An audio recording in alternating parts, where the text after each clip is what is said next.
रुपए जुर्माना रखा गया है। दूसरी बार मास्क ना लगाने पर 10,000 रुपए जुर्माना रखा गया है। पूरा दिन सड़कों पर वसूली चल रही है। ठीक है, आपने अपनी तरफ से वसूली कार्यक्रम शुरू कर दिया है, लेकिन अस्पताल में बेड ना मिलने पर सरकार पर कितना जुर्माना होना चाहिए? वेंटिलेटर ना मिलने पर सरकार पर कितना जुर्माना होना चाहिए?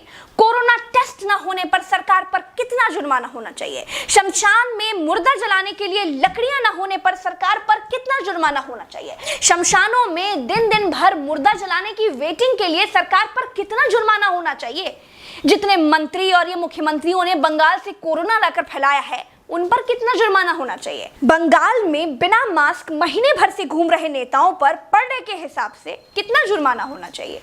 क्या सरकारों की कोई जवाबदेही बची है देश में? क्या सरकारों से सवाल पूछने वाला बचा है कोई देश में? क्या कोई पूछ सकता है कि 1 साल से देश कोरोना महामारी झेल रहा है, आपने पूरे देश में कितने नए हॉस्पिटल बनाए हैं? अगर नहीं बनाए तो क्यों नहीं बनाए हैं? क्या कोरोना आपदा में घिरे देश को 1,000 करोड़ के नए संसद भवन की जरूरत थी? क्या देश को 300 करोड़ के नए बीजेपी दफ्तर की जरूरत थी? क्या देश को तत्काल 1100 करोड़ के राम मंदिर की आवश्यकता थी?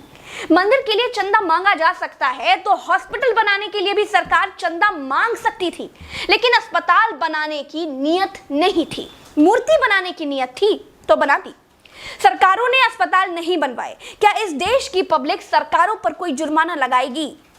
क्या कोरोना आपदा में देश को कुंभ सजाने की आवश्यकता थी? क्या देश को कोरोना महामारी के बीच बंगाल चुनाव में रैलियों की आवश्यकता थी? नहीं थी। देश को अस्पतालों की, डॉक्टरों की, कोरोना की दवाइयों की जरूरत थी। कुछ दवाइयां बनाई भी तो वाहवाही के चक्कर में विदेश भेज दी। आधे अधूरे टीकाकरण में देश अभी अटका हुआ है। और ये कैसा टीका बनाया है जिसे लगाने के बाद भी कोरोना हुआ जा रहा है? क्या कोई सवाल पूछेगा? चीन ने कोरोना को फैलाया और पूरी तरह से कंट्रोल कर लिया। अपनी जीडीपी में रिकॉर्ड बढ़ोतरी कर ली। चीन से सब कुछ तो ले ही लिया है, सीख भी ले लो।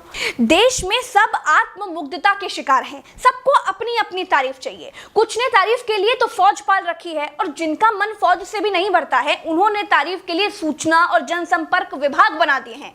गाते रहिएगा ना, जनता का बैंड तो ऑटोमेटिक बज ही रहा है। जिनके अगल बगल से कोरोना से लाशें नहीं उठी है ना, वो मेरी बात को नहीं समझ पाएंगे। जो कोरोना की पीड़ा से गुजरे हैं, जिन्होंने कोरोना से मरे हुए लोगों को शमशान में जलते देखा है, जिन्होंने कतार में लंबी लाशें देखी हैं, वो जान जाएंगे कि मैं क्या कह रही हूं और क्यों कह रही हूं।